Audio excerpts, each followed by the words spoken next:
Olá, amigos do Notícias Agrícolas. Agora a gente vai repercutir uma informação importante. O presidente Bolsonaro, sancionou a lei que justifica aí o pagamento por serviços ambientais. Agora, portanto, é lei o pagamento por serviços ambientais. Mas o que circula na grande mídia, o que a gente tem lido, o que a gente tem acompanhado, são informações muito limitadas do que significa essa lei na prática, né? Por isso, a gente convidou quem entende para trazer mais detalhes para a gente, doutora Samanta Pineda, advogada ambiental, que está acompanhando aí toda essa questão, que inclusive foi um dos capítulos importantes de discussão na hora de se fazer o Código Florestal lá atrás, né, doutora? Seja muito bem-vinda, obrigado pela participação conosco aqui no Notícias Agrícolas. E eu começo exatamente perguntando quais os benefícios, principalmente para o produtor rural, da sanção desse tipo de serviço, de pagamento por esse tipo de serviço? Seja bem-vinda.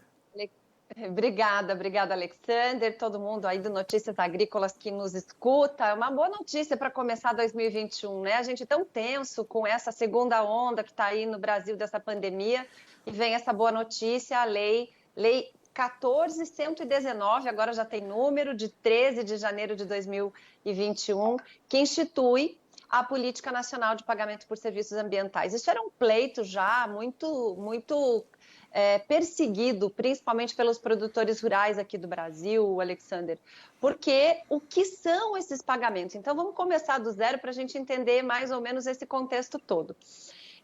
O que a natureza nos dá, a água, o ar, o alimento, a fibra, a energia, são serviços ecossistêmicos, são serviços que os ecossistemas prestam para o homem, né? Sem eles, o homem não sobreviveria. Então, esses serviços, eles são serviços que a natureza nos dá de graça. A água, o ar, isso tudo vem de graça, são serviços ecossistêmicos. Serviços ambientais são serviços que o homem faz, coisas que o homem, ações do homem, para melhorar os serviços ecossistêmicos.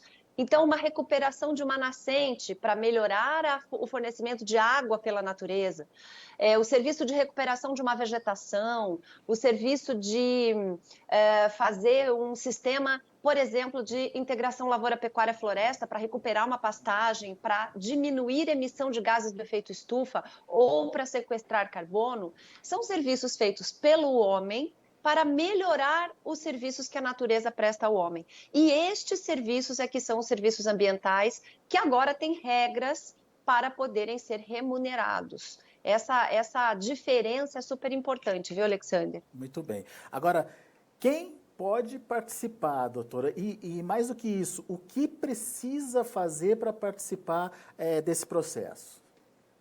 Muito bem. É muito democrático. O pagamento por esses serviços, ele pode ser feito tanto pelo poder público, quanto pela iniciativa privada. Quem que vai pagar no poder público? Nós temos exemplos. Nós temos exemplos, por exemplo, desse programa que foi instituído agora pelo Ministério do Meio Ambiente, que chama Floresta Mais.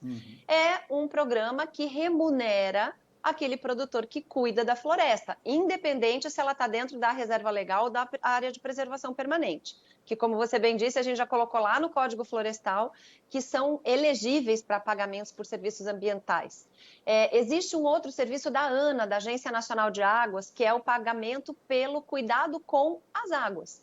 Chama Produtor de Águas, e é um sistema em que você faz um projeto, por exemplo, de recuperação de uma nascente degradada, manda para a Agência Nacional de Águas, ela te fornece o técnico e o recurso para fazer essa recuperação. Então, é um exemplo de pagamento por serviço ambiental da iniciativa pública. Na privada, nós temos vários exemplos bem-sucedidos aí. Nós temos, por exemplo, vamos pegar aqui uma empresa qualquer, o Carrefour. O Carrefour tem um sistema de neutralizar carbono que emite pelos supermercados. A JBS e a Marfrig, que são agora os grandes frigoríficos que estão fazendo o boi, né, para fazer aí a carne carbono zero. Quem faz a carne carbono zero é o pecuarista. Lá na sua fazenda, ele cria o gado a pasto, ele cuida com o tipo de pasto, ele cuida com o tipo de alimentação, ele tem uma vegetação que capta o carbono e o metano emitido pelo boi, e ele garante uma neutralização desse carbono para que o frigorífico possa usar esse selo. Então, tanto a iniciativa privada quanto o poder público podem pagar por esses serviços e qualquer um também pode receber, Alexander. Isso pode ser feito por ONG, isso pode ser feito por produtor rural independente. E esse projeto que foi aprovado, que virou lei agora, ele traz como fazer isso. Então, ele fala quais são as iniciativas que precisam ser tomadas, o que precisa conter nesses projetos para que eles possam ser elegíveis para pagamento. Essa lei veio nortear, né, definir exatamente o que são as coisas, pagamento por serviço ambiental, por serviço ecossistêmico, que tipos de serviços ambientais existem. Inclusive a emissão de títulos verdes, os green bonds que a gente tanto fala, é um tipo de serviço ambiental. E todo mundo pode pagar e todo mundo pode receber por isso. Quer dizer, então é mais do que manter a floresta em pé ou plantar uma nova floresta, é tudo que envolve, toda ação que envolve a melhoria do meio ambiente. Inclusive ações de produção. Quando a gente fala aqui, que eu citei a integração lavoura-pecuária-floresta, o plantio direto, um uso de bioinsumo, né? Agora tem uma política também, um programa do governo que incentiva o uso de bioinsumos. Tem um aplicativo, Alexander, muito interessante, que você entra, o produtor pode baixar esse aplicativo, tem para iOS, tem para Android, qualquer sistema, né, operacional, e lá existem os bioinsumos que já estão disponíveis no mercado, tanto biodefensivos quanto fertilizantes. E aí, se esse produtor vai fazer um projeto, por exemplo, de trocar o seu sistema de produção, de uso de insumos químicos para insumos biológicos, ele pode fazer um projeto disso. Eu uso tanto de produto químico na minha produção e em 3 anos, em 4, 5 safras, eu vou passar a tanto de produtos biológicos e com isso eu vou melhorar a qualidade do solo, eu vou melhorar a matéria orgânica que tem nesse solo, eu vou deixar de emitir gás de efeito de estufa, eu vou melhorar a biodiversidade. Isso tudo hoje é precificável. Então, na produção, mesmo que ele não tenha nada a ver com cuidar de floresta, na produção ele consegue fazer um projeto de pagamento por serviço ambiental, colocar isso no mercado e quem quiser neutralizar carbono, quem quiser, uma empresa que queira, por exemplo, dizer que ela faz política de conservação de solo, uma empresa que queira dizer, por exemplo, que vende um produto carbono neutro ou amigo da natureza, pode usar isso para pagar esse produtor, para migrar de um sistema químico para um sistema biológico. Então, os exemplos são infindáveis, inclusive dentro da própria produção. Talvez seja muito cedo para perguntar isso, mas, enfim, a gente conhece o Brasil como é. Quem vai aprovar esse projeto? Vai possivelmente uma lei determina um trâmite fácil disso ou pode ser aquele processo burocrático, demorado e que pode trazer, inclusive, consequências, como é o caso da demora, por exemplo, da legalização fundiária que a gente precisa fazer no Brasil, mas, enfim, demora tanto que as pessoas acabam atropelando as coisas fazendo sem autorização. Qual que é a expectativa disso? Ou o que essa lei traz que possa ajudar a deslanchar rapidamente a execução dela? Excelente pergunta, Alexander. Aqui no Brasil a gente está acostumado que o troço sai, mas não funciona, né? Exatamente. Infelizmente. Não, mas na verdade o bom dos serviços ambientais é que ele pode ser tanto público quanto privado. Os sistemas de pagamento público, eles são de fato mais burocráticos, mais demorados e muitas vezes remuneram menos do que os serviços privados. Vou pegar um exemplo aqui de título verde. O que é título verde? O produtor que queira fazer um projeto que vai melhorar, vamos pegar o exemplo que eu já dei aqui, ele vai passar de insumos químicos para insumos biológicos, ele vai fazer toda a conta de quanto que ele vai melhorar para a biodiversidade, para a conservação do solo e para a emissão de gás de efeito estufa. E para a emissão de título verde, existem uma certificadora ou existem as auditorias. Então, tem lá um hall de auditores independentes credenciados e existe a CBI, que é a Climate Bonds Initiative, que é a única certificadora global de títulos verdes, que vai olhar esse projeto, vai dar o ok nesse projeto, existe lá uma metodologia, uma regra, Estando lá com aquele checklist pronto, a CBI vai dizer ok, certifico que esse seu projeto realmente é um projeto que capta carbono, por exemplo. E com esta certificação, o mercado vai ter a credibilidade naquele projeto de que ele é apto a ser financiado com dinheiro de títulos verdes. Então, cada um dos serviços ambientais, nós estamos falando aqui de sistemas de produção, nós estamos falando de aumento de biodiversidade, carbono, água, de compostagem, enfim, na própria lei existe um rol, que não é taxativo, é só exemplificativo, mas de vários serviços ambientais existentes, e para cada um existe uma metodologia já funcionando para fazer a validação desse projeto. Se isso for pela iniciativa privada, existem alguns pagadores de serviços ambientais que têm os seus próprios métodos. Então, lá, um frigorífico diz, não, eu quero ver se você tem reserva legal, área de preservação permanente, se seu boi só é criado a pasto, e se você tem uma forma X de criação. Então, ela vai ter o seu sistema.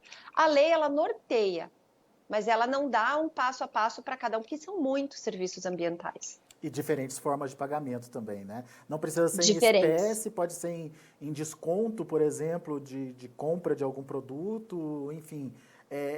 São formas diferentes de remunerar o produtor, certo? Várias formas dessa remuneração, pode ser em dinheiro, pagamento direto, indireto, pode ser em incentivos, pode ser em material, infraestrutura, construção de infraestrutura. Então, o bom da lei é que ela trouxe um arcabouço muito grande de possibilidades e ela deixou aberto. Eu não gosto, Alexander, de leis que detalham muito as coisas, porque elas ficam realmente difíceis de serem cumpridas. Engessadas. Engessadas. Essa lei da Política Nacional de Pagamentos por Serviços Ambientais, ela tem aqui, inclusive, capítulos que falam a respeito do contrato, mas que trazem uma amplitude de liberdade para esse produtor para fazer esse tipo ou para esse prestador de serviço ambiental para fazer esse tipo de serviço. É uma lei relativamente simples, relativamente curta, estou olhando aqui quantos artigos ela tem, mas são assim 20 e poucos artigos de uma política guarda-chuva para realmente instituir, fazer com que haja essa política nacional de pagamentos por serviços ambientais no Brasil. Muito bem. Nosso tempo está apertadinho, então vou fazer a última pergunta, que seria o produtor que está nos ouvindo agora, doutora Samantha, e está entendendo que ele pode agregar valor à atividade dele, ser inclusive remunerado por isso. Qual o primeiro passo? Quem que ele deve procurar? O que ele deve fazer? Por onde começar, doutora? Alexander, olha, eu quero que esse Notícias Agrícolas se espalhe pelo Brasil, até que qualquer produtor que estiver ouvindo a gente aqui, que mande esse programa para todo mundo, porque o produtor brasileiro tem o maior potencial do planeta de ser um fornecedor, um prestador de serviços ambientais para o planeta. O brasileiro faz uma agricultura sustentável não só pelas APPs e reservas legais que tem na área, mas pelos métodos que usa. Né? A gente tem um sistema muito sustentável de produção. E o primeiro passo é fazer um inventário, fazer conhecer o que ele tem. Então, o que esse produtor tem na sua propriedade que pode ser valorado e que melhora a natureza?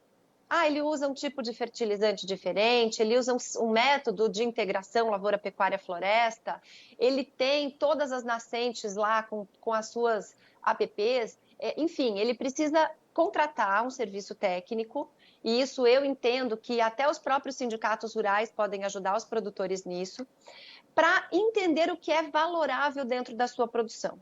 Entendendo o que é valorável, ele faz um projeto, onde ele vai entender o quanto ele beneficia os serviços que a natureza já presta, então quanto que a forma de produção sustentável dele melhora para não emitir gás do efeito estufa, melhora para perenizar a existência daquela nascente, melhora para a polinização, ele tem um outro sistema de aplicação de defensivo que melhora para a polinização, enfim. Entendendo esse sistema, ele vai colocar isso em valores efetivamente. E aí, o segundo passo, depois de fazer esse projetinho para entender o que ele faz de bom, é ir para o mercado, oferecer isso. E isso a gente já tem vários sites que recebem esses projetos para colocar lá numa prateleira, para um investidor chegar e dizer: eu quero pagar por um serviço ambiental, para a reputação da minha empresa, para neutralizar o carbono que eu emito, para neutralizar o impacto que eu causo com o meu negócio, e ele vai nessa prateleira e escolhe um projeto. Então, primeiro passo, entender e fazer uma valoração daquilo que é feito dentro da propriedade que beneficia o meio ambiente. Muito bem, claríssimo. Muito mais importante essa nossa conversa, doutora Samantha, de 15 minutos aqui, do que qualquer notícia que tenha saído hoje ao longo do dia na mídia sobre essa questão. Clara, objetiva e foi ali no ponto, no foco, né?